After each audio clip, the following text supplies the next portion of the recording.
Kasi ako pag ganitong oras, nagluluto ako ng pancit canton. Sabi nga niya sa akin, hiniram niya muna yung dala kong iklog. Ibabalik niya na lang daw bukas.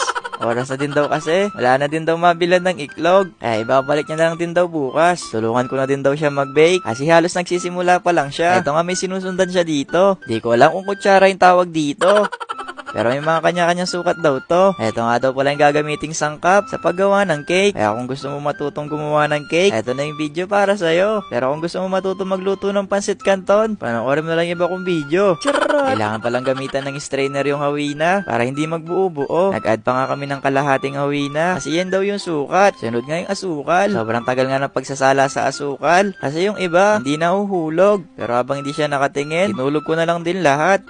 Di naman to siguro mag-iiba ng lasa kung inulog ko lahat ng asukal. Ang okay na nga daw siya. Ilagay ko naman daw nung nasukat niya. Di ko alam kung anong nakalagay doon. Basta hindi yung pamintang duwag-duwag.